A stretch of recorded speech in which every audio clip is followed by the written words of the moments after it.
अजितदादांच्या अपघातानंतर एकनाथ शिंदेंचा मोठा निर्णय, व्हीएसआर कंपनीच्या विमानात कुणीच बसणार नाही।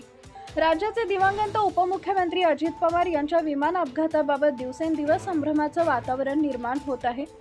त्यातच राष्ट्रवादी शरद पवार गटाचे आमदार रोहित पवारांसह इतर नेतेही या विमान अपघाताबाबत अनेक संशय निर्माण करत आहेत।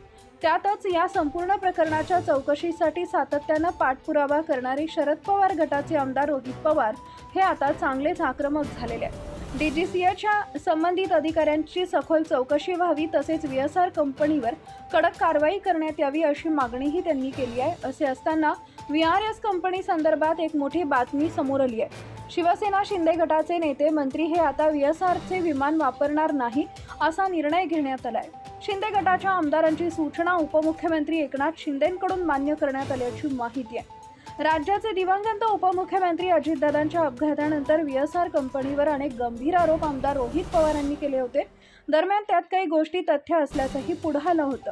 अशातच आधीच संशयाच्या भोवऱ्यात असलेल्या व्हीएसआर कंपनीबाबत सातत्यानं नवनवीन दावा करण्यात येत आहे। या सर्व पार्श्वभूमीवर व्हीएसआर कंपनीचं विमान न वापरण्याचा उपमुख्यमंत्री एकनाथ शिंदे यांनी निर्णय घेतलाय।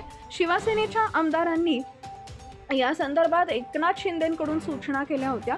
अशातच या मागणीचं गांभीर्य लक्षात घेता ही मागणी मान्य केली आहे। त्यामुळे यापुढे शिंदे गटाचे नेते मंत्री व्हीएसआरचे विमान वापरणार नाही असा निर्णय घेण्यात आलाय। Subscribe now and press the bell icon. Never miss an update.